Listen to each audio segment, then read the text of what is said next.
Hi, my name is Lila Elihu and I'm a senior at Beverly Hills High School.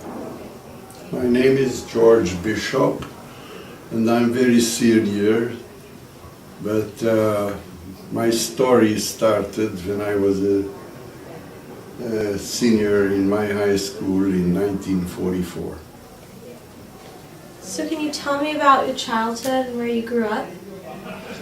I grew up in Transylvania, which first belonged to Romania, and then in 1940 it became Hungary again.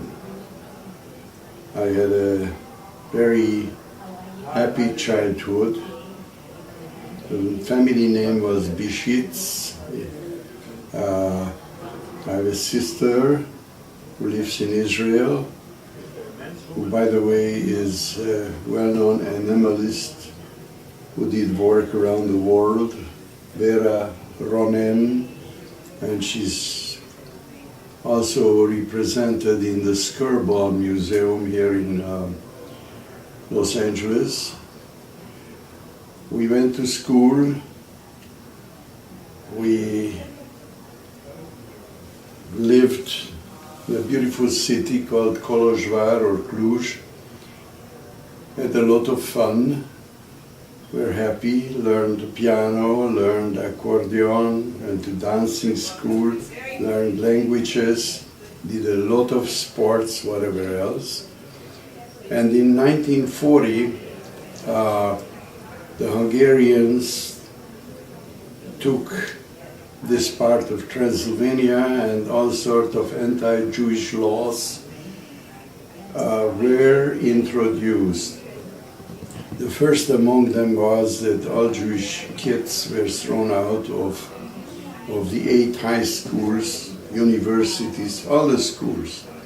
Luckily, in 1940, we were able to form a Jewish high school where I entered in the, let's say, 5th gymnasium would be 9th grade or something like that. And the teachers also were thrown out from all the universities, Jewish teachers, so we had first-class teachers. And 1,300 kids went to this school, 300 survived, 1,000 died in the concentration camps. And we have had meetings ever since. We had 8 meetings in Israel and Transylvania, and we're about 50 left. And the Jerusalem Post had an article about us. Anyway, life was still beautiful because we were together in high school and went to the opera, went to the theater, learned a lot. And in 1944, the German army came in, and with the full cooperation of the Hungarians, anti-Semitic Hungarians,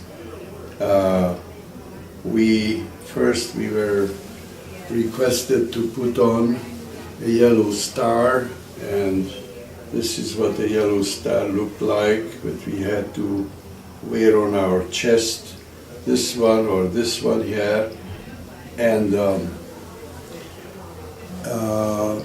within about, then they took away the radios, the phones, the communications, and we were advised that all Jews are going to be taken to a brick factory outside the city, which we were. I was very active in, being one of the oldest boys. I helped build the kitchen and set up sinks, and I was working for the Magen David, carrying the sick and the old and the dying, and this lasted for a given amount of weeks or months, and all of a sudden deportation started and the train started leaving for Auschwitz, but we didn't know. I had no idea of what's happening, of where they are going, but trains were leaving, and I had the fortune of becoming a member of a famous group. It's called Kastner's Train, which is similar to Schindler's. And we were first taken to Budapest, and then from Budapest to the concentration camp of Bergen-Belsen. It was still in 1944. And unbeknown to me, discussions were going on between Kastner, who was bribing the SS and the Germans with the help of 6 Americans, and ultimately we were taken out of camp and we were saved. I arrived to Switzerland, where after a while I could go back to my studies, university in Geneva. I studied hotel management, business administration, and then went to Israel, because in Israel I became one of the first members of the paratroopers, became a parachute instructor. I made 60 jumps, and once I've done my job in Israel, I proceeded to the United States, where about a year after being with Hilton International, I changed professions, went into the rubber business, international business. I organized sales organization in the United States. I built factories in Los Angeles, then Hungary, Mexico, India, and I was CEO of my little empire, which 10 years ago I sold, and I am still requested by the present owners to be a consultant. So I have an opportunity to go to international meetings, conferences where I make speeches, and I haven't stopped being active. Happily married to Dita, girl from Chernovitz that I met in Israel. I have 2 children, Karen and Dan, and I have 5 grandchildren. Michael, 24, who is roaming the world right now. Stevie, both of those are at Santa Barbara. Billy, who is at Dartmouth. Let's see now, that leaves Katie, who is looking for college right now. She's about your age. She's just been 17 now.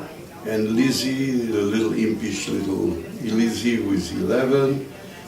This family lives north of San Francisco in Kentfield, and I'm really a very active and very, very happy person. I'm grateful to be here today. Thank you for coming, and thank you for letting me interview you. And happy birthday. Thank you so much.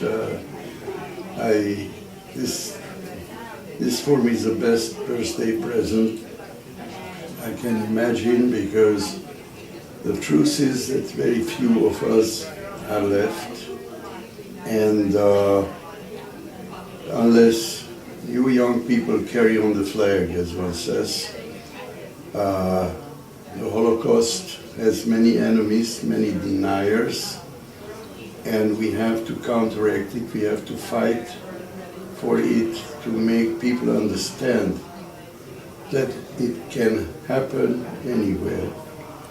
People are good, but not all people. There are hate groups in the United States also, and these groups that, if left unchecked, can become powerful, and if they become the majority, then one day they can say that we don't want Jews, next day they say they don't want Catholics, we don't want blacks, and then the same Holocaust could happen as it happened to me.